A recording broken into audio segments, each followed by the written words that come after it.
Good afternoon. My name is Ben Stove. I am the PTech Administrator for Baton Rouge Community College, and thank you for having me here today. We're going to talk briefly about developing and providing talent for a global marketplace. And before I get started, I have to say this too. I want to thank Chancellor Smith and Vice Chancellor Barlow and Ron Rubio, because they help us and approve the platform that's going to give our students an opportunity to learn at an accelerated rate, and they'll never have an opportunity to not learn. Because the way the platform is set up, the platform is there for them 24/7. So if they take the time and want to learn, the platform is there for them to learn. The top challenges. Post-COVID-19, full-time students transition to working adults in order to support their families. And that happened everywhere. Textbook, paper manuals, long lectures are not drawing students to classrooms. Students want more hands-on experience.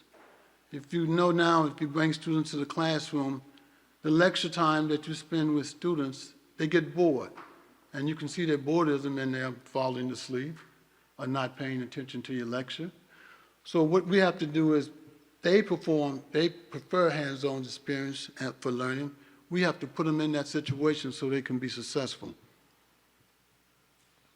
The strategy being deployed to offset these challenges. Deploying a simulation platform to attract the working adults, including already employed workers who are seeking certification for upward mobility. We have to put the students in position to be successful. And that comes with simulation like Buvio have for our glycol unit operation. Our students have an opportunity to practice and learn the policies and procedures 24 hours a day. And this simulation is the actual plant size and plant simulation of the procedures. Deploying simulation that can be built with scenarios to improve PTech troubleshooting skills and hazard recognition without the fear of health, safety, and environmental incident and equipment damage. With this simulation, our students had the opportunity to use every policy and procedure in each step of the process. And the way the process works, from the beginning of your startup to the shutdown of your unit operation, the students have the opportunity to look at that procedure, operate that simulation, and also it gives them an opportunity to see where they made the mistakes.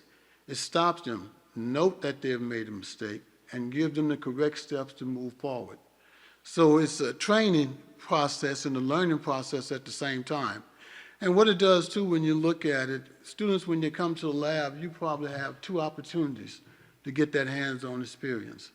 Now with this simulation, a student can sit at home, as long as he has a computer or at work, and go through this process step by step by step.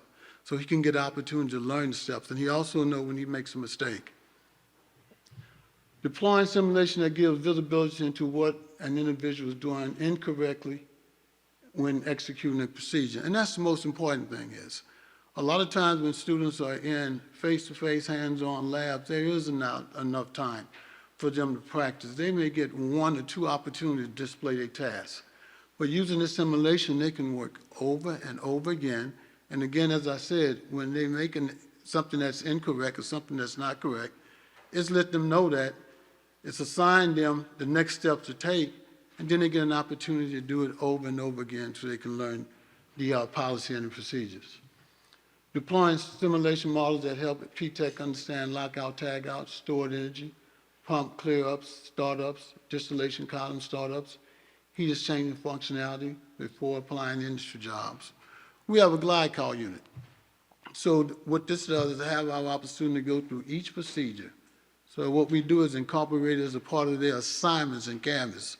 So before they get to the lab, they have an opportunity to walk through each of these procedures doing simulation, and they have the opportunity to learn the process much earlier. So when we bring them to the floor, they've already had experience at not only looking at the procedure, they've walked through it, they recognize that they have made some mistakes. It's noted in the record, they can go back and see the mistakes they made, and we as instructors could look at those mistakes and know when they come out there on the floor that we can focus on training them to correct that mistake and get better at performing their tasks the right way. Deploying simulation to gain access to service personnel located overseas. You have an opportunity now to train students all over the United States and overseas. This platform have an opportunity for us to do system courses online, basically, and then come out and do their assessment. We can do the same thing for our capstone courses, to train students online, and we can also document the mistakes they made and then bring them in for a full-scale assessment face-to-face. So what you've done, too, is giving them more opportunities, too, to get more hands-on time. Because now when they come to the lab, they have already did several opportunities to simulate the policies and procedures for that particular unit that we have there. So you're giving the students an opportunity to get more and more familiar with the procedures that they're going to be using, but also more and more time for the hands-on experience that they need to be good at their job. Because to be honest with you, our ultimate goal is to put them in position to be successful. And I think this tool, simulation, this Vivio tool, this platform, is going to help us do that. And that's all I have. And thank you for your time, and I appreciate it.